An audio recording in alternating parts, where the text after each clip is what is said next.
Subscribe now and press the bell icon. Never miss an update. Hello बच्चों, welcome to RM pharmacy. कैसे हैं आप लोग?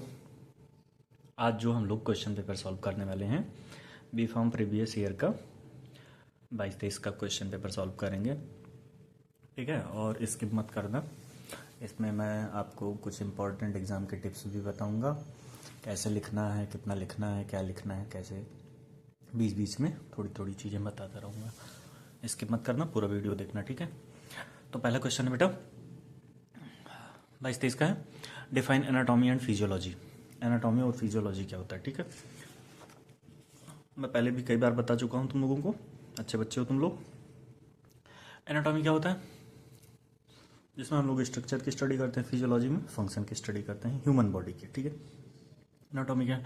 It is the branch of medical science which involves the study of different structure of the human body and their relationship with each other. The term anatomy comes from Greek word which means anatomy, which means dissection, cut करना, ठीक है। Physiology की बात कर लें तो the study of functioning of the human body and its parts. Example है neurophysiology है, explain the working on the nervous system and cardiac physiology, study of the function of the heart. Neurophysiology हो गया बेटा, कार्डियोफिजियोलॉजी हो गया, digestive physiology हो गया, endocrine physiology हो गया, ठीक है। जो भी जितनी भी चीज़ों का फंक्शन पढ़ा जाए फिजियोलॉजी में आएंगी, और जिन चीज़ों का स्ट्रक्चर पढ़ा जाए वो एनाटॉमी में आएंगी। मैं आपको B1 में और D1 का एक लेक्चर भी डाल रखा हूँ, इंट्रोडक्शन, और उसके साथ साथ में यूनिट फर्स्ट में जितने भी एनाटॉमिकल रीजन हैं और फिजियोलॉजी की रीजन है, तो आप जाके देख सकते हैं, उसका प्लेलिस्ट मैं बना रखा हूँ ऑलरेडी। पहला क्वेश्चन हो गया अपना डिफाइन एनाटॉमी एंड फिजियोलॉजी। दूसरा क्वेश्चन है write the name of two neurotransmitter. Neurotransmitter मैंने पढ़ाया था बेटा सिम्पैथिक और पैरासिम्पैथिक, अगर याद आ रहा हो तो। सिम्पैथिक नर्वस सिस्टम में एड्रेनलिन, नॉर एड्रेनलिन था, और उसमें पैरासिम्पैथिक में एसिटाइलकोलिन था। कुछ याद आ रहा है? ठीक है, डोपामिन था। सुनो, write the name of two neurotransmitter. The name of neurotransmitter are adrenaline, noradrenaline, acetylcholine and dopamine. Neurotransmitter के नाम हो गए, the name of neurotransmitter are dopamine, noradrenaline, acetylcholine and dopamine. Adrenaline, noradrenaline की बात कर लें तो mainly works on the fear, fight and flight, यानी सिम्पैथिक नर्वस सिस्टम पे काम करते हैं। एसिटाइलकोलिन की बात कर लें तो transmit in nerve impulse from motor neuron to the skeletal muscles, parasympathetic करते हैं। Dopamine regulate movements and muscle coordination. तो आप दो न्यूरोट्रांसमीटर पूछा गया है, तो एड्रेनलिन एक, नॉर एड्रेनलिन दूसरा, एसिटाइलकोलिन तीसरा और डोपामिन चौथा। एड्रेनलिन, नॉर एड्रेनलिन का दोनों का काम सेम होता है, ठीक है। हार्ट रेट वगैरह पढ़ाते हैं। 2 नंबर में पूछा गया तो बहुत ज़्यादा ना बात करते हुए आगे बढ़ लेते हैं, ठीक है। थर्ड क्वेश्चन है name the universal donor. Right the name of universal donor. सबको पता है बच्चे, ब्लड ग्रुप O होता है, वो में एंटीजन नहीं होता है, ठीक है, एंटीबॉडी होता है, और इसीलिए ये सबको डोनेट कर सकते हैं, लेकिन रिसीव सिर्फ किससे करते हैं? O से। पढ़ लेते हैं। The blood group O is the universal donor as it has no antigen on its RBC but have both antibodies anti-A and anti-B. अब ब्लड टाइप की बात कर ले बेटा, तो ब्लड ग्रुप A है, ठीक है। जो blood group same antigen, blood group A antigen A, blood group B antigen B, blood group AB antigen AB। O में कोई भी एंटीजन नहीं होता है, ठीक है। अब जो एंटीजन था उसका उल्टा एंटीबॉडी होगा। Blood group A antigen A antibody B, blood group B antigen B antibody A, ठीक है। और AB में एंटीजन होते हैं, एंटीबॉडी नहीं होती है, ठीक है। O की बात कर लें तो एंटीजन नहीं है, एंटीबॉडी है। ये किसको डोनेट कर सकते हैं? ब्लड ग्रुप A और AB को। रिसीव किससे कर सकते हैं? A और O से। B की बात कर लें तो किसको दे सकते हैं डोनेट? B और AB को। रिसीव किससे कर सकते हैं? B और O से। AB की बात कर लें तो फिर इसमें ब्लड ग्रुप AB हो जाता है अपना, ये यूनिवर्सल रिसिपिएंट हैं, तो सबसे ले सकते हैं, ठीक है। डोनेट सिर्फ AB को कर सकते हैं, AB O, ये सबसे ब्लड ले सकते हैं। इनको यूनिवर्सल रिसिपिएंट बोला जाता है, इनको यूनिवर्सल डोनर, ठीक। इसमें डोनर को AB O, और लेस किससे सकते हैं? सिर्फ O से, ठीक है। अब इसके बाद में क्वेश्चन है बेटा, नेक्स्ट क्वेश्चन है अपना कि डिफाइन द टर्म साइनेप्स क्या होते हैं। न्यूरॉन में साइनेप्स क्या होते हैं, ठीक है। बात कर लेते हैं साइनेप्स क्या होते हैं। साइनेप्स की बात अगर कर लिया जाए बहुत आसान भाषा में मैं समझाने की कोशिश करूँगा बेटा, वो तुम समझ भी जाओगे क्योंकि मेरे स्टूडेंट हो और मेरे स्टूडेंट कभी भी कमज़ोर नहीं होते हैं, ठीक है, चैम्पियन होते हैं। कॉन्फिडेंटली बोल रहा हूँ, ठीक है, कॉन्फिडेंटली। इधर बात कर लें साइनेप्स। साइनेप्स क्या है? साइनेप्स इज द फंक्शनल, ठीक है, जैसे कि function between two neuron through which a nerve impulse is transmitted typically synapse typical synapse has three main parts, pre synaptic, synaptic left, post synaptic. Pre synaptic क्या होता है बेटा? End of the term transmitting neurons, neuron का जो एकदम and part होता है, ठीक है, कंटेनिंग सिनेप्टिकल वेसाइकल्स, उसी से बेटा अपने जो भी न्यूरो ट्रांसमीटर होते हैं इस सिनेप्टिक वेसल्स में नीचे स्टोर होते हैं, फिल्ड विथ न्यूरो ट्रांसमीटर। ऐसे दिखाता हूँ, देख लो, ठीक है, ऐसे ही समझाने के लिए बता रहा हूँ, बहुत ज़्यादा सीरियस मत लेना डायग्राम को। बीच में सोमा हो गया, इधर न्यूरॉन है ना अपना, ठीक है, न्यूरॉन आए, फिर माइलिन शीथ वगैरह हो जाती हैं, ठीक है, नोड्स ऑफ रैनबियर वगैरह। फिर ये जब लास्ट वाला पार्ट आता है बेटा न्यूरॉन का, ये वाला, इसी की बात हो रही है यहाँ पे, ठीक है, ये सिनेप्टिक वेसिकल्स, इसी में न्यूरो ट्रांसमीटर स्टोर होते हैं, नर्वस सिस्टम का है, ठीक है। फिर इसके बाद में बात कर लिया जाए तो प्री सिनेप्टिक क्या होते हैं? End of the transmitting neurons containing synaptic vesicles filled with neuro transmitter. फिर सिनेप्टिक लेफ्ट क्या है? Small gap between the two neurons, दो न्यूरॉन्स के बीच में जो गैप होता है उसको सिनेप्टिक लेफ्ट बोलते हैं, साइनेप्स भी बोल सकते हैं, ठीक। पोस्ट सिनेप्टिक मेम्ब्रेन बोल लें तो membrane of the receiving neurons are effector cell with the receptor site, ठीक है। नेक्स्ट क्वेश्चन की बात कर लें बच्चे, तो इसमें है what do mean by R H factor. R H factor क्या होता है, ठीक है, चलो आर एच फैक्टर खत्म करते हैं जल्दी जल्दी, बहुत आसान भाषा में, ठीक है। आर एच फैक्टर क्या होता है? रिसस फैक्टर बोलते हैं। सबसे पहले रिसस मंकी में देखा गया था protein antigen present on the surface of red blood cells, ठीक है। If the antigen is present on the person is R H positive, if the antigen is absent the person is R H negative, ठीक है। इसके लिए आजकल market में antibodies भी available हैं और इससे बेटा वो हो जाता है, आर एच फैक्टर से अगर दिक्कत हो जाए तो इरेथ्रोब्लास्टोफिटेलिसिस हो जाता है, जिसमें होता क्या है कि जो भी यॉर्क साइट में आरबीसी बन रही होती हैं वो यूमैच्योर आरबीसी बनने लगती हैं। यूमैच्योर आरबीसी बनने के कारण फिर उस बच्चे को एनीमिया हो जाता है, एनीमिया के कारण क्या होता है, उसकी डेथ हो जाती है, तो उसको इरेथ्रोब्लास्टोफिटेलिसिस बोला जाता है। जब R H antibodies, first pregnancy तो सेफ होती है बेटा, सेकंड प्रेगनेंसी में दिक्कत होती है, ठीक है, भाग आते हैं। फिर उसके बाद में बात कर लें कि right about the two main function of lymphatic system. Immunity provide करते हैं बेटा, फाइट अगेंस्ट डिजीज के काम करते हैं, ठीक है। The two main function of the lymphatic system are lymphatic system delivers oxygen, oxygen deliver करते हैं, हार्मोन डिलीवर करते हैं, ठीक है, एंड उसके साथ साथ other essential nutrients through out the blood, मतलब ब्लड के साथ में भेजते हैं टू द बॉडी सेल्स। अब ब्लड है बेटा तो बॉडी सेल्स ही जाएगा, लिम्फेटिक सिस्टम हो तब भी बॉडी सेल्स में ही जाएगा, कैपिलरीज में, ठीक है। Lymphatic system contains B cells and T cells. B cells होती हैं, टी सेल्स होती हैं, जो बोन में ही बनती हैं, बोन में मैच्योर हो जाती हैं बी सेल्स, और जो बनती बोन में मैच्योर थाइमस में होती हैं, ये स्टर्नम वाली जो है रिप्स तुम्हारी फ्लैट बोन वाली, उसी के जस्ट नीचे होती हैं थाइमस सेल्स, ठीक है। These cell provide a protection against the harmful pathogens like bacteria, toxins, virus etc, ठीक। आ जाते हैं बेटा नेक्स्ट क्वेश्चन पे, write the name of pigment present in the rod and cone cells. Rhodopsin होती हैं, रेटिनॉल होती हैं, ये सब सारी चीज़ें पिगमेंट पाई जाती हैं।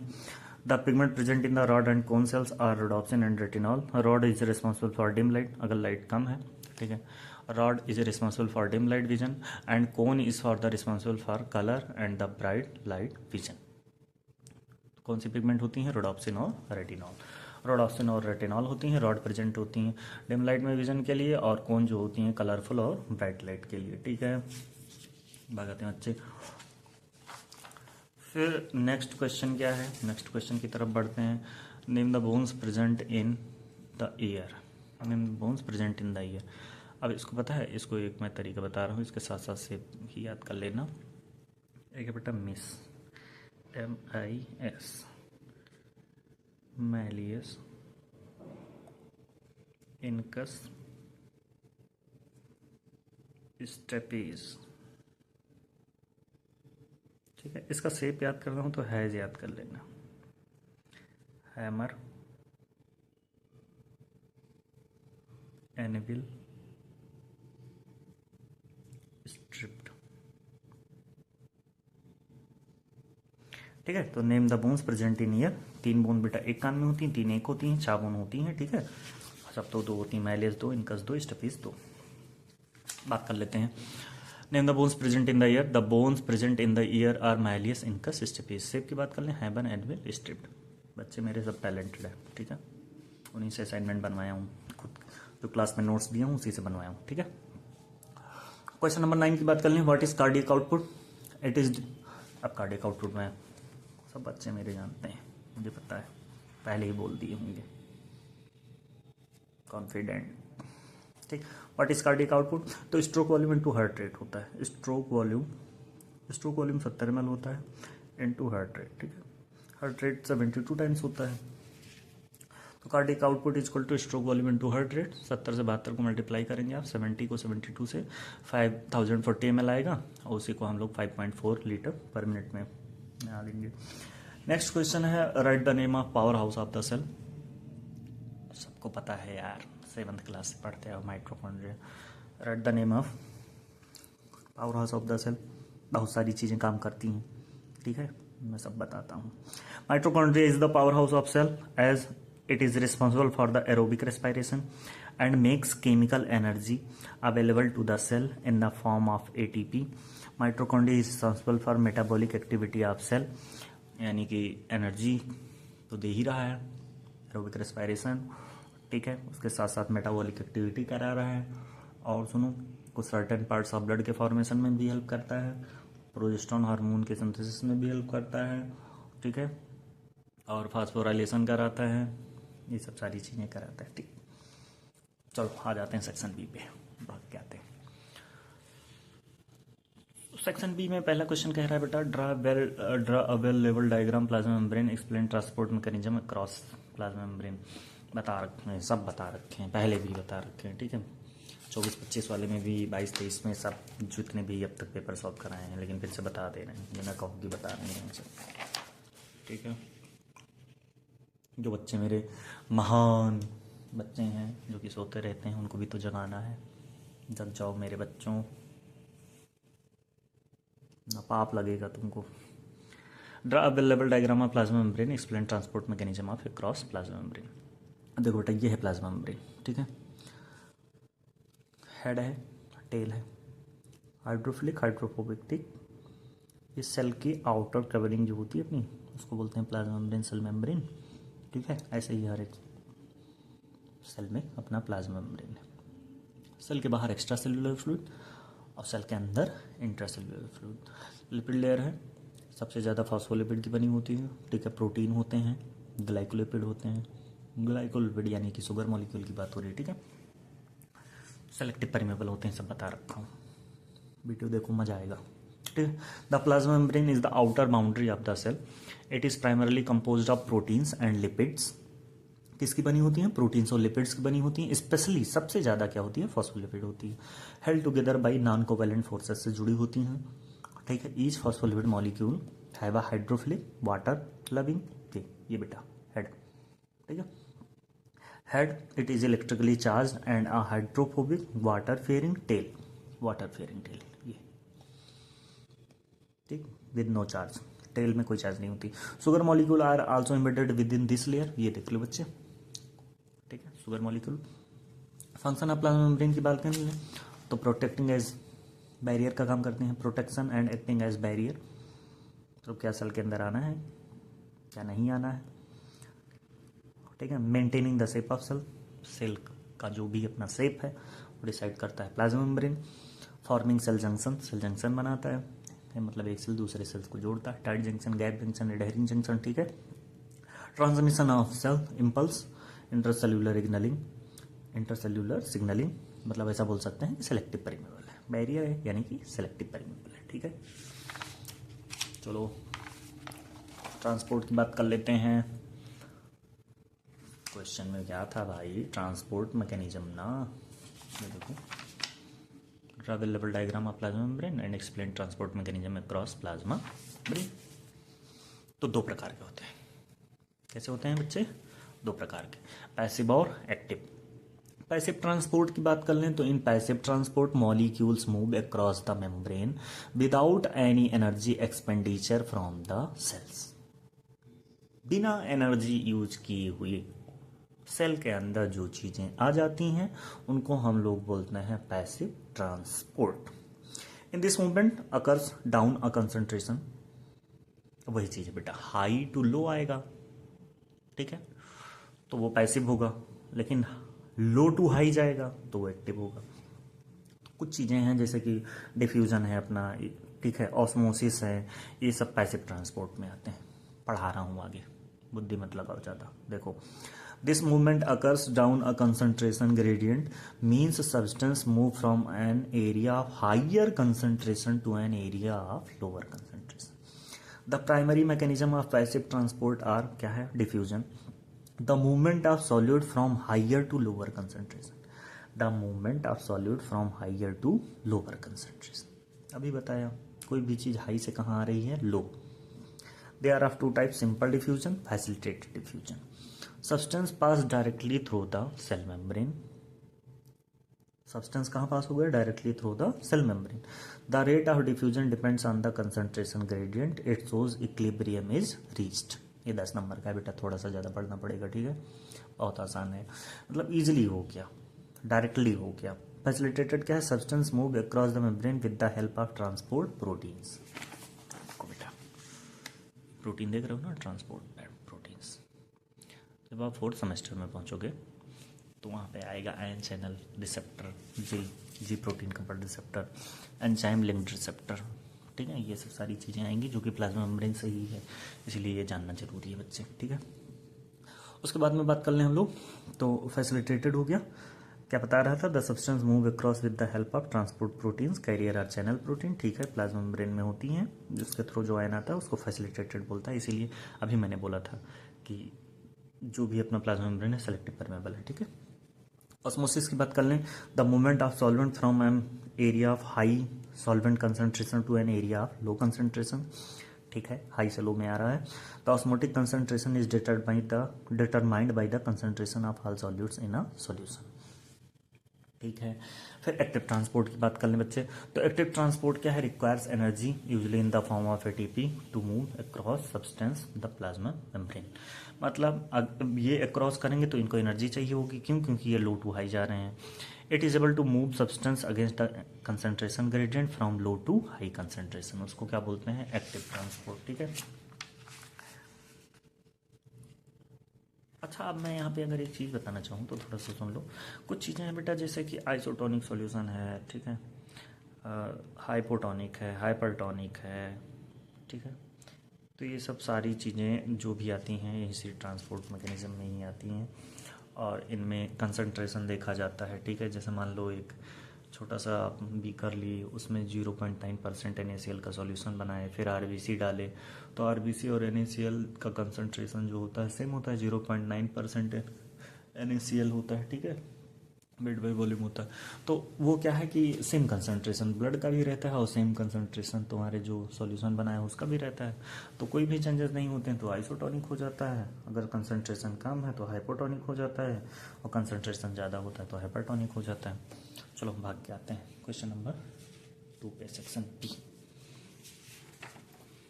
ठीक है, क्लासिफाई स्केलेटल सिस्टम, ठीक है, तीनों क्वेश्चन कराऊंगा, करना 2 ही होता है सेक्शन बी में। तो बात कर लें, skeletal system is made up of all the bones and joints in our body. ऐसी बात है बेटा, स्केलेटल सिस्टम ही मिलके बना रहे हैं, जितने भी जॉइंट्स हैं अपने वो बोन्स हैं बॉडी में, वो स्केलेटल सिस्टम में आते हैं। It is a complex living organ composed of many cells, protein, fibres and minerals. Complex living organ है, कंपोज्ड ऑफ मैनी सेल्स से बना है, प्रोटीन, फाइबर्स एंड मिनरल्स से बना हुआ है, ठीक है, प्रोटीन, फाइबर्स एंड मिनरल्स से। This system support and protect our body, give it shape and form. मतलब बोन प्रोटेक्शन का काम करता है, फॉर्मेशन। क्लासिफिकेशन ऑफ, अगर फिर बात कर लें क्लासिफिकेशन ऑफ स्केलेटल सिस्टम की, तो कोई पूछे कि स्केलेटल सिस्टम क्या करता है तो बता दोगे ना कि हमारे बॉडी का जटिल अंग है, ठीक है, जो कि कॉम्प्लेक्स लिविंग ऑर्गन्स है, कंपोज करता है मैनी सेल्स से, प्रोटीन से, फाइबर से, मिनरल से, प्रोटेक्शन का काम करता है, बॉडी को शेप देता है, ठीक है। ये सब सारी चीज़ें कौन देती हैं? स्केलेटल सिस्टम देती हैं। तो स्केलेटल सिस्टम दो होती हैं बेटा, एक्सियल स्केलेटल सिस्टम और अपेंडिकुलर। अब यहाँ पे मैं तुमको बोन की अगर बात करूँ तो एक्सियल में होते हैं 80 बोन्स। कितने होते हैं? 80 बोन्स। ठीक है बच्चे। ठीक है, अपेंडिकुलर की बात कर लें तो 126 बोन्स, 126 होती हैं। अपेंडिकुलर वह होती हैं जो हैंगिंग रीजन में आती हैं, जैसे हाथ है, पैर है, ये सब सारी चीज़ें अपेंडिकुलर में आती हैं। इनको बोलते हैं अक्षीय। इनमें आ जाता है हेड, क्रेनियल पूरा। ठीक है, फिर तुम्हारा थोरैसिक रीजन आ जाता है। ठीक है, थोरैको। और फिर एब्डोमिनो पेल्विक रीजन आ जाता है, सर्वाइकल, थोरैसिक। ठीक है, लंबर, कॉक्सिजियल, ये सब सारी चीज़ें एक्सियल में आ जाती हैं। फेशियल एक्सियल में आएगा, क्रेनियल एक्सियल में आएगा। इनमें 80 बोन होती हैं, इसमें 126। एक्सियल स्केलेटल सिस्टम की बात कर रहे थे तो this part of our skeleton forms the central axis of our body. बीचों बीच में है भाई। ठीक है, सेंट्रल है, केंद्रीय। ठीक, includes the skull, vertebral column and thoracic cage.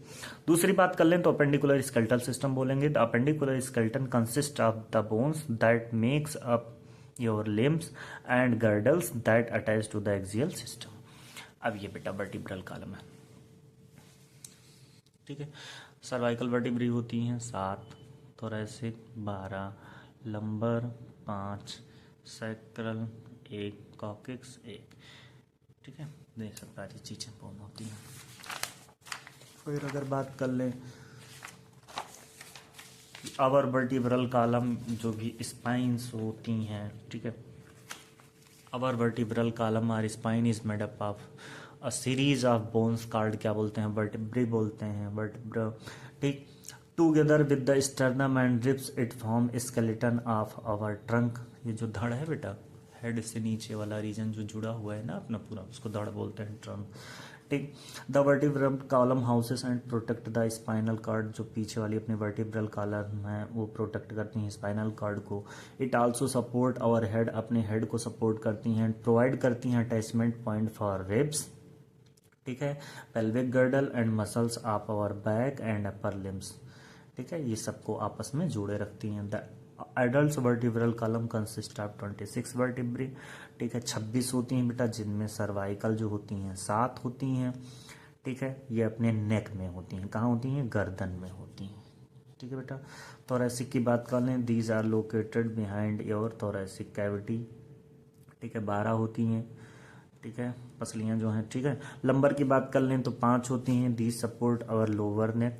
Sacrum की बात कर लें, होती 5 हैं बेटा, फ्यूज्ड होके बनाती हैं 1। ठीक है, कॉक्सिक्स की बात कर लें तो it consist of 4 fused coccygeal vertebra, होती 4 हैं, फ्यूज होके बनती 1। ठीक है, function of the vertebral column की बात कर लें तो provide strong bony protection for the spinal cord. These जो भी अपने पेडिकल ऑफ एडजेसेंट वर्टिब्रा होती हैं फ्रॉम इनर वर्टिब्रल ओपनिंग होती हैं, provide access for spinal nerves, blood vessels and lymph vessels, और सपोर्ट करती हैं स्कल को। तो वर्टिब्रल कॉलम का 1-2 बार इसको फिर अच्छे से लिख लेना। क्या करती हैं? पेडिकल्स के एडजेसेंट वर्टिब्रा होती हैं, इंटरवर्टिब्रल ओपनिंग होती हैं, जो कि एक्सेस देता है किसको? स्पाइनल नर्व्स को। बेटा स्पाइनल नर्व्स उसी के थ्रू है ना, blood vessels and lymph vessels. ये सब मैं क्लास में खूब अच्छे से बता रखता हूँ, कम से कम 50 बार। ठीक है, support the skull. The invertebral disc act as a shock absorber protecting the brain during movement. Invertebral disc ही प्रोटेक्शन कर रहा है। फिर उसके बाद में बात कर लें, forms the axis of the trunk providing attachment to the ribs, shoulder, girdle, upper limb and the pelvic girdle and lower limbs. इनको सबको भी साथ साथ में बनाए रखता है। ठीक है, फिर उसके बाद में अगर बात की जाए बेटा, थर्ड क्वेश्चन अपना क्या था? Define blood coagulation, right in detail about different stages involve in the coagulation. ठीक है भाई, बात कर लेते हैं जो भी अपने ब्लड क्लॉटिंग की बात होने जा रही है। Define blood coagulation, write in detail about different stages involved in blood coagulation। अब ब्लड क्लॉटिंग की बात कर लें तो ब्लड क्लॉटिंग बोलो, खून का तक्का जमना, या कोगुलेशन बोलो, एक ही बात है। It is the process by which blood changes from liquid to a gel. भाई जाहिर सी बात है, पहले ब्लड निकलेगा बेटे तो लिक्विड के फॉर्म में, फिर जब क्लॉट होने लगेगा तो वो ही क्या हो जाएगा, जेल के फॉर्म में बन जाएगा, थोड़ा सा विस्कस हो जाएगा, ठीक है, विस्कोसिटी बढ़ जाएगी ब्लड की। Forming a blood clot it potentially result in haemostasis the cessation of blood loss from a damaged blood vessels followed by repair. जो भी ब्लड अपनी डैमेज्ड होती हैं, ठीक है, ब्लड वेसल्स, तो वहाँ पे ये सब होता है। अगर वही बेटा इनसाइड हो रहा है तो इंट्रिंसिक और आउटसाइड हो रहा है तो एक्सट्रिंसिक, ठीक। फिर उसके बाद में बात कर लें तो the substance which are necessary for clotting are normal present in blood but in inactive form. Mechanism of blood clotting की बात कर लें तो blood clotting mainly involves in 3 mechanism, ठीक है। वैसो कॉन्स्ट्रिक्शन, सबसे पहले वैसो कॉन्स्ट्रिक्शन होगा, तब भी हो सकता है प्लेटलेट प्लग फॉर्मेशन, ठीक है, और ब्लड क्लॉटिंग और कोगुलेशन। फैक्टर की बात कर लें, ठीक है, तो मैं इसका एक शॉर्टकट आपको बता दूंगा, ठीक है, फ्रेशर्स पार्टी करके है, बाद में बताऊंगा, अब सब इकट्ठे बता दूंगा, पढ़ोगे ही नहीं, ठीक है, पता है मुझे कैसे होता है। फैक्टर फर्स्ट क्या है, फाइब्रिनोजन, दूसरा प्रोथ्रोम्बिन, तीसरा थ्रोम्बोब्लास्टिन, चौथा है कैल्शियम आयन, पांचवा है लेवाइल फैक्टर, सिक्स्थ है स्टेबल फैक्टर, सेवंथ है एंटी हीमोफिलिक फैक्टर, एर्थ होता नहीं है बेटा, ठीक है, नहीं सेवंथ, फिर एर्थ, फिर उसके बाद में आ जाता है नाइन्थ प्लाज्मा थ्रोम्बोप्लास्टिन, फिर 10th, फिर 11th, ठीक है, प्लाज्मा थ्रोम्बोप्लास्टिन एंटीसीडेंट, फिर उसके बाद में है 12 नंबर गायब है, ठीक है, सॉरी 1 मिनट, 10th है, 11th है, 12th है, 13th है, 6th गायब है, वही मैं कह रहा हूँ, एक फैक्टर नहीं है बेटा, हाँ, 5th के बाद 7th है, ओके, 5th के बाद 7th, 8th, 9th, 10th, 11th, 12th, 13 factor में एक फैक्टर गायब है, ध्यान रखना। पहला है fibrinogen, prothrombin, thromboplastin, calcium stable, लेवाइल stable, anti haemophilic plasma thromboplastin, Stuart Prower plasma thromboplastin antecedent, Hageman factor और फाइब्रिन स्टेबलाइजिंग फैक्टर, ठीक है। अब अगर बात कर लिया जाए कि स्टेजेस ऑफ ब्लड क्लॉटिंग में क्या क्या चीज़ें होती हैं, ब्लड क्लॉट कैसे होता है, तो उसकी बात कर लेते हैं जल्दी से भाग के, ठीक है। स्टेजेस ऑफ ब्लड क्लॉटिंग की बात कर लें तो सबसे पहले अपना प्रोथ्रोम्बिन एक्टिवेटर बनता है, फॉर्मेशन ऑफ प्रोथ्रोम्बिन बनता है, प्रोथ्रोम्बिन के बाद में फिर थ्रोम्बिन बनता है, थ्रोम्बिन के बाद फाइब्रिन बनता है। सबसे पहले प्रोथ्रोम्बिन, फिर थ्रोम्बिन, थ्रोम्बिन के बाद फाइब्रिन, डाउनवर्ड एरो में लिखना है बच्चे, बताया था मैंने, ठीक है। एग्जाम में है क्या, जब कोई चीज़ आपको कम आती होती है तो उसको अगर आप डाउनवर्ड एरो में लिखोगे, ठीक है, तो वो थोड़ा सा पेज भी कवर करता है और उसके साथ साथ अच्छे से तुम्हारा मैनेज हो जाता है। चलो बात कर लेते हैं फॉर्मेशन ऑफ प्रोथ्रोम्बिन एक्टिवेटर की। तो blood clotting commences with the formation of a substance called prothrombin activator which converts the prothrombin into thrombin. The prothrombin किस में कन्वर्ट हुआ बेटा, थ्रोम्बिन में, ठीक है। It's formation is initiated by substance produced either with in the blood और outside the blood, मतलब blood के अंदर हो रहा है या ब्लड के बाहर हो रहा है। This formation of prothrombin activators occurs through the 2 pathway, 2 pathway होती हैं बेटा, इंट्रिंसिक पाथवे और एक्सट्रिंसिक पाथवे, ठीक है। इंट्रिंसिक पाथवे क्या है, in this initiated by liquid blood making contact with a foreign substance that is the something are not part of the body. जैसे body के अंदर कोई भी चीज हुई तो वहाँ पे इंट्रिंसिक पाथवे होगा। एक्सट्रिंसिक की बात कर लें, this is initiated by liquid blood making contact with the damage tissue. अब बाहर चोट लगी है, ठीक है, स्किन छिल गई है या चोट लगी है आर्टरीज में, वेन्स में, तो वहाँ से ब्लड जो लॉस हो रहा है वो एक्सट्रिंसिक पाथवे में आ जाएगा। फिर क्या है बेटा, conversion of prothrombin into thrombin. Blood clotting is all about thrombin formation. अब प्रोथ्रोम्बिन के बाद क्या बना, थ्रोम्बिन बना। Once thrombin is formed it is leads to clot formation. अब ये क्या करेगा, क्लॉट फॉर्मेशन करेगा। फिर उसके बाद बात कर लें कि प्रोथ्रोम्बिन या थ्रोम्बोकाइनेज जिसको बोलते हैं, प्रोथ्रोम्बिन कन्वर्ट करेगा वही थ्रोम्बोकाइनेज कन्वर्ट करेगा prothrombin which is a plasma protein that is found in the liver into the enzyme thrombin, ठीक है। यहाँ पे मैंने तुमको नेटवर्क का फाइब्रिन थोड़ा सा बच्चे ने बनाया है, ठीक है, देख लो।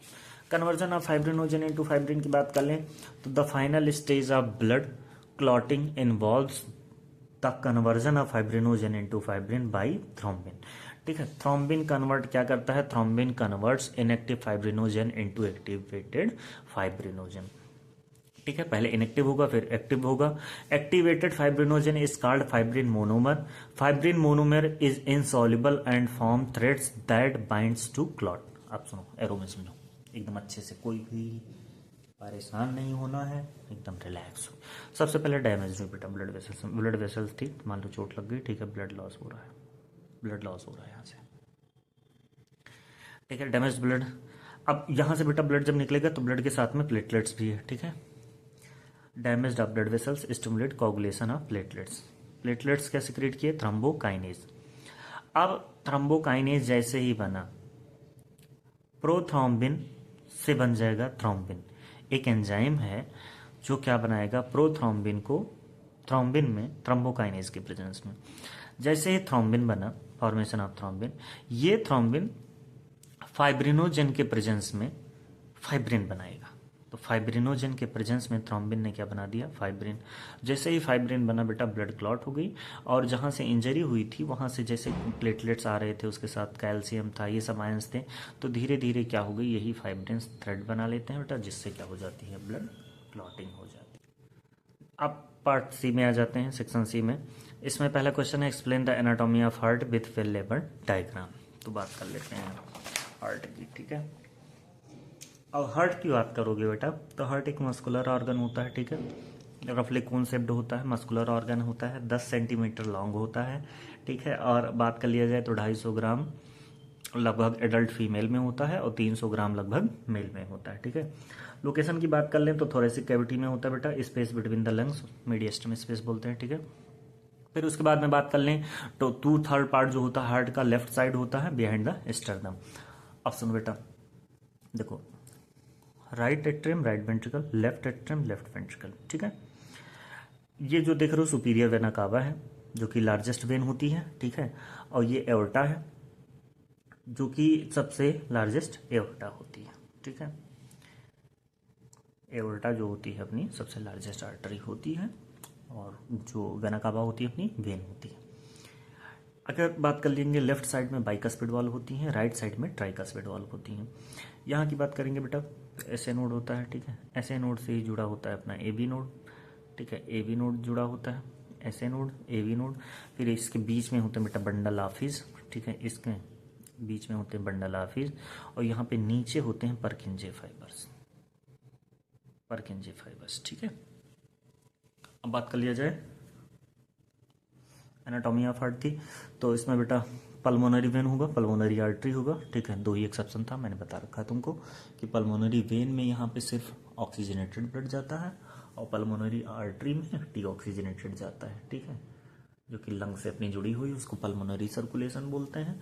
बाकी ऑल ओवर द बॉडी जो हो रही है उसको सिस्टमिक सर्कुलेशन बोलते हैं, ठीक है।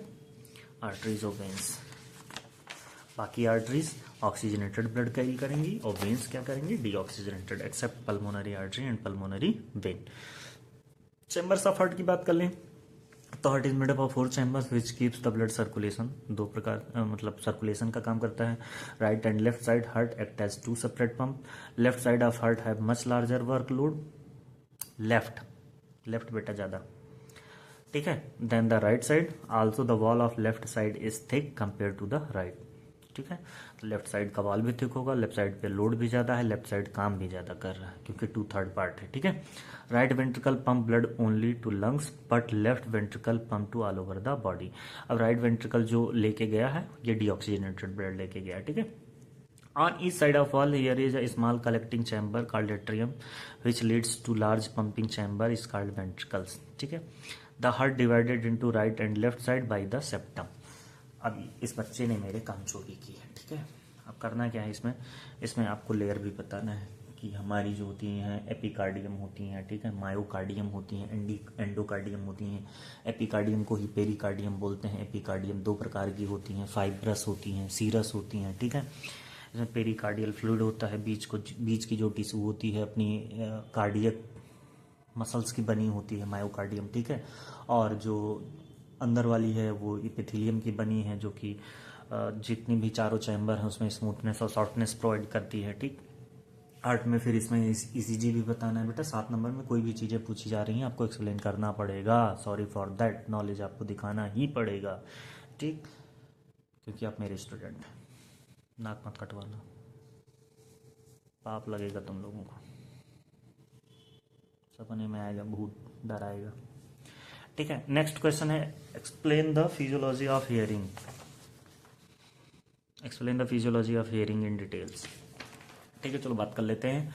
अब इनर ईयर की बात कर लें तो एक्सटर्नल ईयर होता है, मिडिल ईयर होता है, इनर ईयर होता है। ठीक है, अब ईयर क्या है? सेंसरी ऑर्गन है। क्या है? सेंसरी ऑर्गन है। अब यहाँ पे ये भी लिखो कि ईयर में 3 बोन होती हैं, मैलियस, इनकस, स्टेपीज, उसकी शेप लिख दो, हैमर, एनविल, स्ट्रिप्ड, ये सब सारी चीज़ें लिख दो। ठीक है, फिर एक्सटर्नल ईयर की बात कर लें तो इसमें ऑडिटरी कैनाल आता है, ईयर पिन्ना आता है। ठीक है, मिडिल ईयर की बात करेंगे तो टिम्पैनिक मेम्ब्रेन आता है। इनर ईयर की बात करेंगे, ठीक है, तो इसमें सब अपने वो जो भी बैलेंसिंग हियरिंग ऑर्गन होते हैं, टिम्पैनिक मेम्ब्रेन वगैरह होते हैं, सब सारी चीज़ें आती हैं। ठीक, तो hearing is the process by which sound waves and received by the year. ठीक है, कलेक्ट कर लिए, converted into nerve impulse, brain को सिग्नल भेजते हैं, नर्व इम्पल्स में कन्वर्ट होती है, इंटरप्रेटेड बाय द ब्रेन, मतलब पहले नर्व इम्पल्स आया, फिर रिसेप्टर के पास गया, वही रिसेप्टर, कान में रिसेप्टर है, पहले आवाज आई, फिर नर्व इम्पल्स बना के ब्रेन को भेज दिया, ब्रेन ने फिर उसको रिस्पॉन्स किया। This process involve the process of outer and middle ear, inner and have auditory nerve. ये सब सारी चीजें मिलके क्या बता दिए कि ये भैया सुनाई दे रहा है, इसको सुनो। ठीक है, अब इसी को और थोड़ा एक्सप्लेन करेंगे तो फिजियोलॉजी ऑफ हियरिंग की क्या, सबसे पहले कलेक्शन ऑफ साउंड वेव्स होगा आउटर ईयर से। ठीक है, जिसमें पिन्ना आएगा, पिन्ना, ये कान देख रहे हो ना बेटा, जहाँ बाली वगैरह पहनते हो सब लोग। ठीक, pinna collects the sound waves from the environment, sound waves travel through the external auditory canal. ठीक है, these waves strike the tympanic membrane, ear drum, causing the vibrate. अब दूसरा क्या होगा? सबसे पहले कलेक्शन ऑफ साउंड वेव, दूसरा है amplification of sound wave. Middle ear को जाएगा vibration of the tympanic membrane. Middle ear में क्या है? टिम्पैनिक मेम्ब्रेन है कान में, जो कि ट्रांसमिट हो रही है 3 ऑडिटरी ऑसिकल से, मैलियस, इनकस, स्टेपीज, जो भी ऑसिकल से एम्पलीफाई करेंगे साउंड वाइब्रेशन को। फिर उसके बाद क्या होगा? Transmission of sound waves inner ear में आएगा। मूवमेंट ऑफ स्टेपीज, अब बोन में ही है बेटा, स्टेपीज सबसे छोटी बोन होती है बॉडी की। ठीक है, और सबसे लार्जेस्ट फीमर होती है, सबको पता है। ठीक, मोमेंट ऑफ स्टेपीज की बात कर लें तो at the Oval window produce करता है प्रेशर, इसमें प्रेशर बनाएगा। पेरीलिम्फ जो होती है बेटा fluid of the cochlea, pressure waves causes movement of the basilar membrane. Basilar membrane जो होंगी टेक्टाइल स्ट्रक्चर्स होती हैं, हेयर लाइक होती हैं। ठीक है, फिर क्या होगा? स्टिमुलेशन ऑर्गन ऑफ कार्टाई, जिसको organ of Corti lies on the basilar membrane में है। It contains inner and outer hair cells. ठीक है, tectorial membrane, movement of the basilar membrane causes bending of hair cells. उड़ गए हो गया, हमें पूरा भरोसा है तुम्हारे ऊपर, नालायक, फिर से सुनना इसको।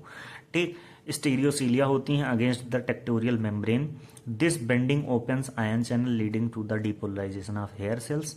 ठीक है, फिर उसके बाद में जनरेशन होगा nerve impulse. Depolarization causes release of neurotransmitter from hair cells. These stimulate fibers of the auditory nerve. अब सुनो, सबसे पहले कलेक्शन होगा, फिर उसके बाद एम्पलीफिकेशन होगा, फिर उसके बाद ट्रांसमिशन होगा, फिर उसके बाद स्टिमुलेशन होगा ऑर्गन ऑफ कार्टाई का। ठीक है, फिर उसके बाद जनरेशन होगा नर्व इम्पल्स का। ऐसे रो बना के लिख देना। ठीक, फिर जो भी परसेप्शन ऑफ साउंड है, ठीक है, सेंट्रल पाथवे से finally reach the auditory cortex. In the temporal lobe the brain interprets impulse as sound. अब चाहे वो आपके किसी खास का हो, दोस्त का हो, महिला मित्र का हो, किसी का भी हो, ठीक है, आप आवाज़ जान जाते हैं कि फलाने बोल रहे हैं। मम्मी पापा भी हो सकते हैं नालायक। ठीक, नेक्स्ट क्वेश्चन की बात कर लें तो नेक्स्ट क्वेश्चन क्या होने वाला है? Discuss the anatomy and physiology of lymph nodes. ठीक है, तो लिम्फ नोड्स आर स्मॉल होते हैं, बीन शेप्ड ऑर्गन होते हैं, found through out the body होते हैं, इंक्लूडिंग आर्मपिट्स। ठीक है, बाहों में होते हैं, नेक में होते हैं, ग्रोइन रीजन में होते हैं, कवर्ड होते हैं, डेंस कनेक्टिव टिश्यू से हेल्प करते हैं फाइट इन्फेक्शन के लिए। Can swell when the body is fighting infection, सूजन आ जाती है जब बॉडी इन्फेक्शन से लड़ रहा होता है लिम्फ नोड में। ठीक है, लिम्फ नोड क्या है? सेकेंडरी लिम्फॉइड ऑर्गन है। फंक्शन की बात करें तो फिल्टर करता है इंटरस्टिशियल फ्लूइड को, return to the vascular system. ठीक है, एक्सपोज करता है टी एंड बी सेल्स को to antigen for activation, filter करता है हार्मफुल पैथोजन को, सेल्यूलर वेस्ट को, कैंसरस सेल्स को, प्रोड्यूस करता है lymphocytes and plasma protein like globulin. फिर उसके बाद में बात कर लें तो draw well level diagram of cell and its function. 24-25 में बेटा क्वेश्चन पेपर पड़ा हुआ है, जाके देख लो। महान कृपा होगी, दया होगी, कुछ नहीं है, कोई दया नहीं कर रहे हो, तुम्हारा ही काम कर रहा हूँ। सब लोग कहीं कहीं चैनल बनवाए हो, ठीक है। Write a short note on mitosis, ठीक। माइटोसिस क्या है? Mitosis is the process where single parent divides into produce two identical daughter cells, each having same number, ठीक है, of chromosome as the parent cell. It occurs in somatic cell. Stages की बात कर लें mitosis में, ठीक है, पहले इंटरफेज होता है, फिर मेटाफेज होता है, ठीक है। मेटाफेज में याद कर लेना माइटोसिस में PMAT, prophase, metaphase, anaphase, telophase, ठीक है। फिर उसके बाद साइटोकाइनेसिस। साइटोकाइनेसिस में दोनों की सेल डिवाइड, अपनी न्यूक्लियस अलग अलग हो जाती हैं और अपना 2 सेल बन जाता है, ठीक। ये सब सारी चीज़ें हैं। तो प्रोफेज में क्रोमोसोम विजिबल होंगे, दिखाई देने लगेंगे, ठीक है। द मॉलिक्यूल्स डिसअपियर होंगे, सेंट्रियोल मूव्स करेंगी अपोजिट पोल पे, भाग जाएंगी अपोजिट पोल पे, ठीक है। फॉर्मिंग द माइटोटिक स्पिंडल बनाएंगे। फिर अभी आएंगे इक्वेटर प्लेट पे, बीचों बीच में आ गए, ठीक है। पहले गायब हुए, फिर बीच में आएंगे, फिर अलग हो जाएंगे, फिर आ जाएंगे। प्रोफेज, मेटाफेज, एनाफेज, टेलोफेज, ठीक है। मेटाफेज की बात कर लें तो metaphase chromosomes lined at the centre of the cell, equatorial plate, ये spindle fibres attach to them, spindle fibre जोड़ दिए। एनाफेज में क्या है? Spindle fibre pulls the chromatids have each chromosome apart moving from the then opposite pole, भाग गए opposite pole पे। Telophase में क्या हुआ? The cytoplasm divided and cleavage appears nuclear from the resulting daughter cells, अलग अलग हो गए, यही तो डिवीजन हो गया, ठीक है। फिर क्वेश्चन नंबर 7 है describe the basic anatomy of eye सब द फॉलोइंग। इसके पिछले ईयर वाले में क्वेश्चन पेपर में सॉल्व करा रखा हूँ, ठीक है। कैसा लगा बच्चे वीडियो? बताना जरूर, ठीक है। और एग्जाम में करना क्या है बच्चा कि कोई भी चीज़ अगर नहीं आती है ना तो थोड़ा थोड़ा सा उसको क्या करना, एरो में, डायग्रामेटिक व्यू में, रिप्रेजेंटेशन के फॉर्म में, ऐसे करके थोड़ा थोड़ा करके सीखते रहना है और अच्छे से पढ़ते रहना है। और इसको अच्छे से देखो बेटा, ठीक है। 2x पे देखोगे तो ज़िंदगी भी 2x हो जाएगी, फिर बहुत कम दिन जियोगे, है कि नहीं? तो इसको अच्छे से देखना, ठीक है। मजाक कर रहा था, ठीक है बच्चे। गुड नाइट, ठीक है।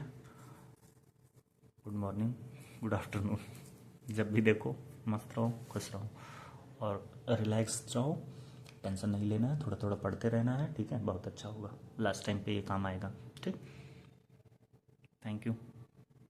लाइक, शेयर, सब्सक्राइब, 2 सब्सक्राइबर अगर बढ़ाओगे नालायक तब भी बढ़ेगा, ठीक है। बढ़ रहे हैं, थैंक यू।